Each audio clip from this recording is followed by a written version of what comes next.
Et si certains aliments que vous mangez presque tous les jours créent lentement, silencieusement, un terrain idéal pour les cellules cancéreuses?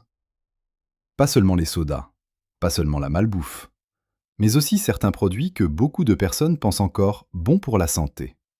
Des aliments présents dans les yaourts, les laits végétaux, les céréales, les sauces, les barres protéinées et même certains produits allégés. Le plus inquiétant, pendant des années, votre corps peut subir une inflammation discrète, des déséquilibres du microbiote, des pics de sucre, des agressions cellulaires répétées, sans provoquer le moindre symptôme visible.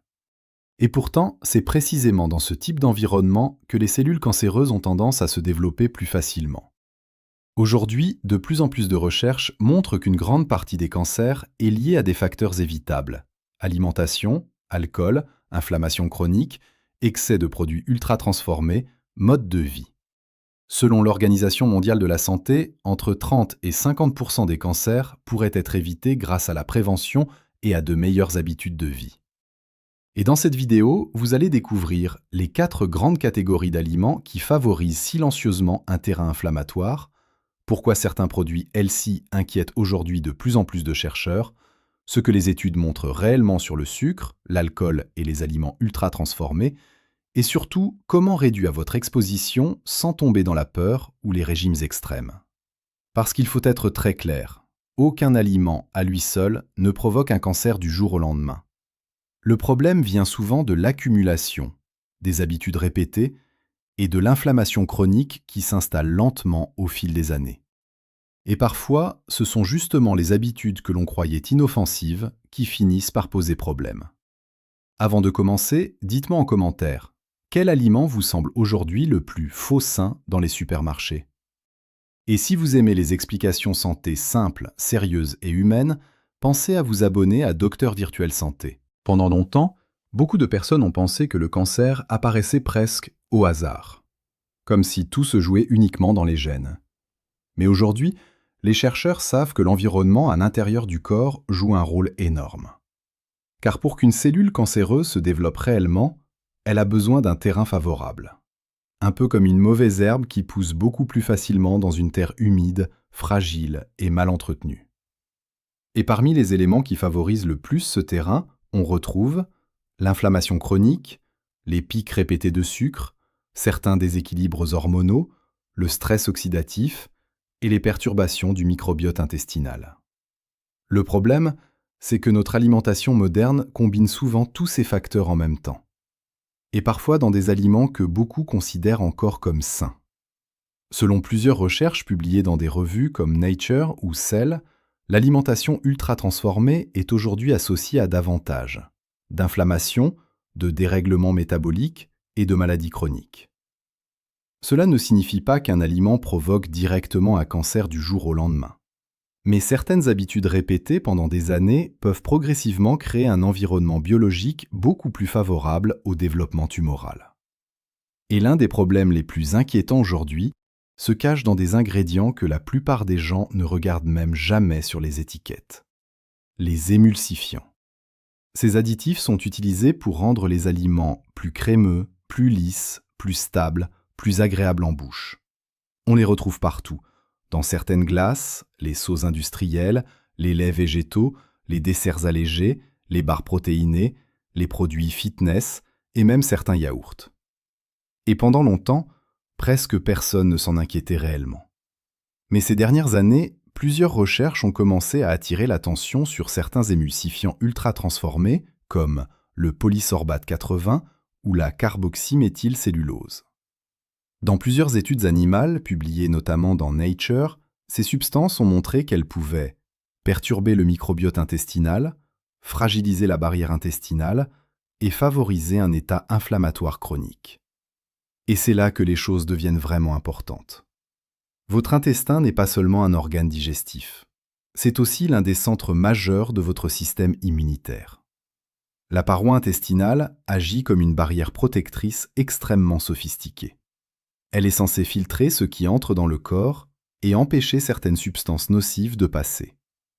Mais lorsque cette barrière devient plus fragile, certaines bactéries, toxines ou molécules inflammatoires peuvent se rapprocher anormalement des cellules immunitaires.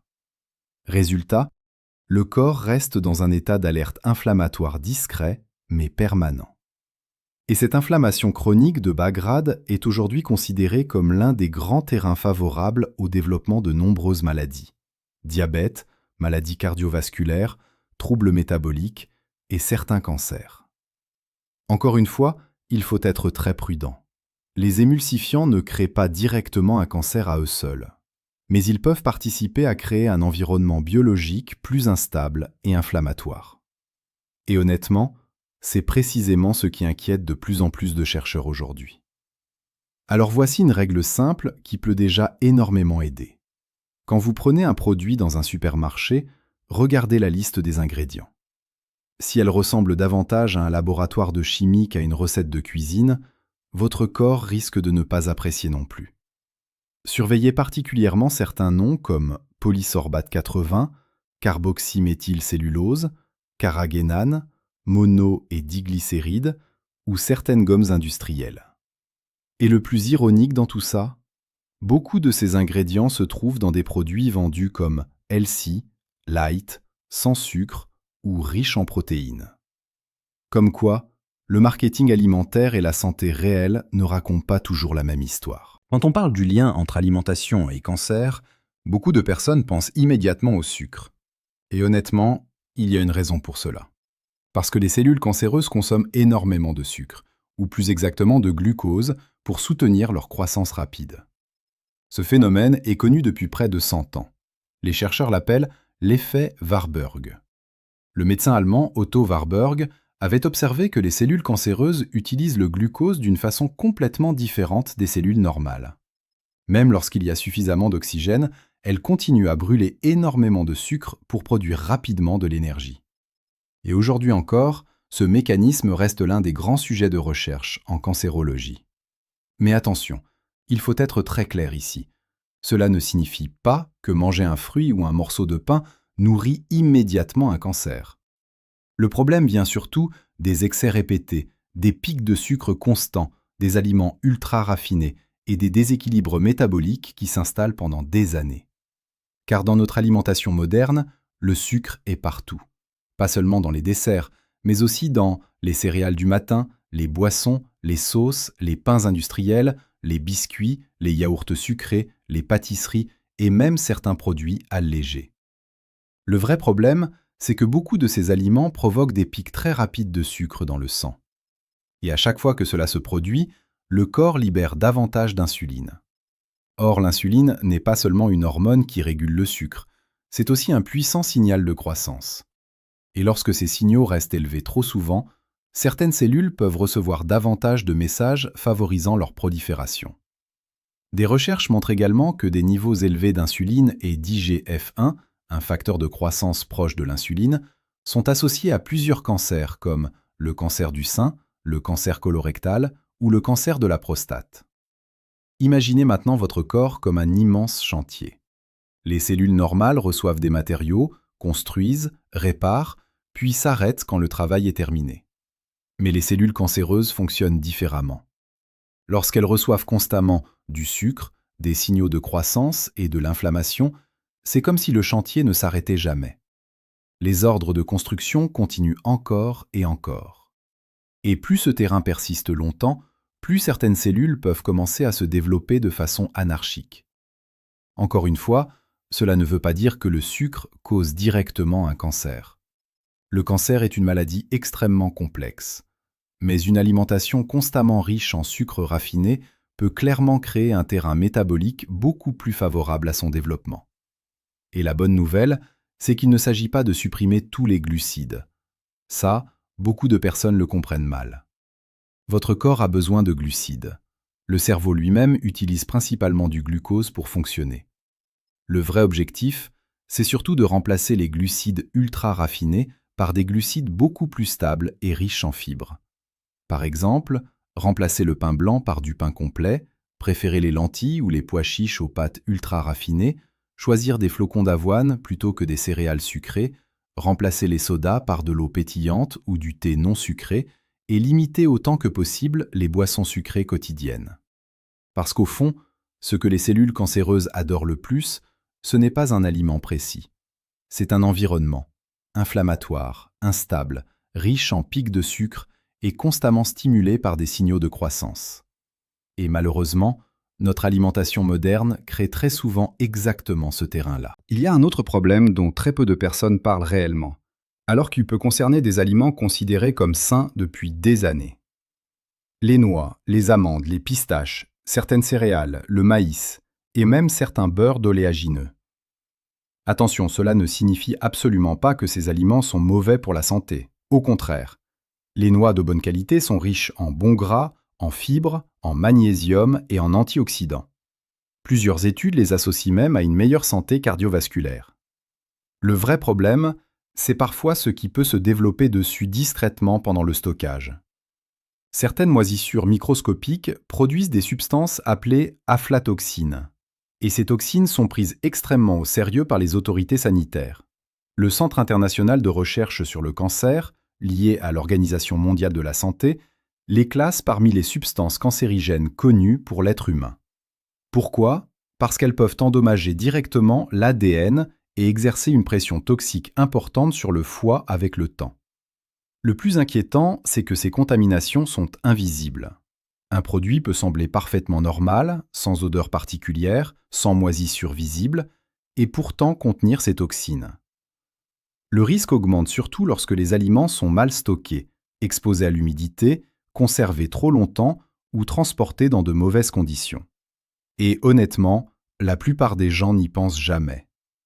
Encore une fois, il ne s'agit pas de tomber dans la peur ni de supprimer totalement certains aliments. Le problème vient surtout de l'exposition répétée, de la mauvaise conservation et de la qualité des produits consommés pendant des années. Alors voici quelques réflexes simples qui peuvent déjà aider. Privilégier des marques sérieuses, éviter les produits au goût rance, conserver les noix au réfrigérateur après ouverture, éviter les sachets ouverts pendant des mois et acheter des quantités raisonnables plutôt que de gros stocks.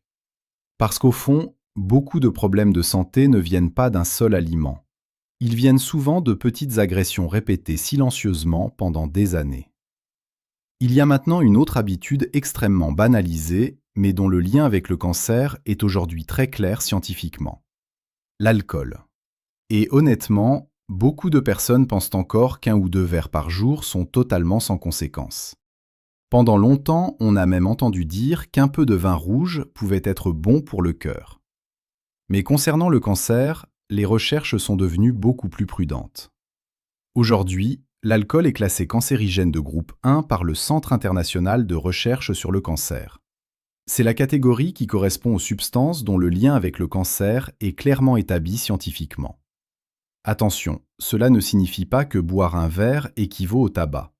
Mais cela signifie qu'il existe suffisamment de preuves solides montrant que l'alcool augmente réellement le risque de plusieurs cancers, notamment le cancer du sein, du foie, du côlon, de l'œsophage et de la bouche. Pourquoi ? Parce que lorsque l'alcool est transformé par le corps, il produit une substance appelée acétaldéhyde. Et cette molécule peut directement endommager l'ADN des cellules. L'alcool favorise également l'inflammation, le stress oxydatif, certains déséquilibres hormonaux et perturbe les mécanismes naturels de réparation cellulaire. En d'autres termes, il ne crée pas seulement des dommages. Il peut aussi rendre le corps plus vulnérable à d'autres agressions. Et ce qui surprend beaucoup de personnes, c'est que même une consommation dite modérée peut déjà augmenter certains risques avec le temps. Par exemple, plusieurs études ont montré qu'une consommation régulière d'alcool augmente le risque de cancer du sein, même à faible dose. Encore une fois, le but ici n'est pas de culpabiliser, ni de dire qu'un verre occasionnel condamne votre santé. Le vrai message est beaucoup plus simple. Quand il s'agit du risque de cancer, moins l'exposition est importante, mieux c'est pour le corps. Et parfois, de petits changements peuvent déjà avoir un impact énorme sur le long terme. Réduire progressivement les apéritifs quotidiens, les habitudes automatiques du soir ou les consommations répétées du week-end peut réellement diminuer la charge inflammatoire que le corps subit année après année. Parce qu'au fond, le cancer aime surtout les terrains fragilisés en permanence. Inflammation chronique, stress cellulaire excès répétés et agressions silencieuses accumulées pendant des années. Après tout ce que nous venons de voir, beaucoup de personnes pourraient se demander « Alors qu'est-ce qu'on peut encore manger sans avoir peur ?» Et c'est justement là qu'il faut être très clair. Le but n'est pas de vivre dans l'angoisse permanente de chaque aliment. Le but, c'est surtout de créer un environnement dans lequel votre corps fonctionne mieux, moins inflammatoire, plus stable, plus protecteur et plus favorable à vos cellules saines. Car votre alimentation peut aussi devenir l'un de vos plus grands outils de protection. Aujourd'hui, de nombreuses recherches montrent qu'une alimentation riche en aliments peu transformés est associée à moins d'inflammation, un meilleur équilibre du microbiote, une meilleure sensibilité à l'insuline et une réduction du risque de plusieurs maladies chroniques. Et honnêtement, les principes sont souvent beaucoup plus simples qu'on ne le pense. D'abord, remplir son assiette davantage avec des aliments complets. Les légumes, par exemple, apportent des fibres, des polyphénols, des antioxydants et des composés protecteurs étudiés depuis des années. Les légumes crucifères comme le brocoli, le chou-fleur ou les choux de Bruxelles contiennent notamment des substances qui intéressent énormément les chercheurs en prévention du cancer. Les fruits rouges, eux, sont riches en antioxydants. Les légumineuses apportent des fibres qui nourrissent les bonnes bactéries intestinales. Et l'huile d'olive, consommée dans le cadre d'une alimentation équilibrée, est associée dans plusieurs études à une meilleure santé métabolique et cardiovasculaire. Ensuite, il devient important de réduire progressivement les produits ultra transformés du quotidien. Pas forcément du jour au lendemain, mais petit à petit. Moins de soda, moins de snacks industriels, moins de sauces ultra transformées, moins d'aliments avec des listes d'ingrédients interminables. Parce qu'au fond, plus un aliment est proche de sa forme naturelle, plus votre corps sait généralement quoi en faire. Le sommeil, l'activité physique et le stress jouent aussi un rôle énorme. Car le cancer ne dépend jamais d'un seul facteur isolé. C'est souvent l'accumulation de l'inflammation, du manque de mouvement, du stress chronique, de la mauvaise alimentation, du manque de sommeil et des agressions répétées pendant des années qui finit par créer un terrain beaucoup plus fragile. Et parfois, les changements les plus puissants ne sont pas les plus extrêmes. Ce sont les habitudes simples, répétées chaque jour pendant longtemps. Retenez surtout ceci. Le cancer ne se développe généralement pas du jour au lendemain. Dans beaucoup de cas, il s'installe lentement dans un terrain fragilisé pendant des années. Inflammation chronique, excès répétés, alimentation ultra transformée, stress cellulaire, manque d'équilibre. Et le plus inquiétant, c'est que certaines habitudes considérées comme normales aujourd'hui ne le sont peut-être pas autant qu'on le croit. Cela ne signifie pas qu'il faut vivre dans la peur, ni devenir obsédé par chaque aliment. Mais comprendre comment fonctionne réellement le corps peut déjà changer énormément de choses. Parce qu'au fond, chaque repas envoie aussi un signal à votre organisme. Un signal d'inflammation ou de réparation, de stress ou d'équilibre. Et parfois, les petites décisions répétées chaque jour comptent beaucoup plus qu'un régime extrême suivi pendant 2 semaines. Si cette vidéo vous a appris quelque chose, écrivez simplement « prévention » dans les commentaires. Et partagez cette vidéo à une personne que vous aimez. Parce que beaucoup de gens ignorent encore à quel point certaines habitudes modernes peuvent influencer silencieusement leur santé sur le long terme. Merci d'avoir regardé cette vidéo jusqu'au bout. Et abonnez-vous à Docteur Virtuel Santé pour recevoir chaque semaine des explications santé sérieuses, humaines et faciles à comprendre. Cette vidéo est destinée à des fins éducatives et informatives uniquement. Elle ne remplace pas un avis médical professionnel. Les informations présentées sont basées sur des recherches scientifiques et des données médicales reconnues, mais chaque situation est différente. Ne modifiez jamais votre alimentation, vos traitements ou vos habitudes de santé sans l'avis d'un professionnel de santé qualifié. En cas de symptômes ou de questions concernant votre santé, consultez toujours votre médecin.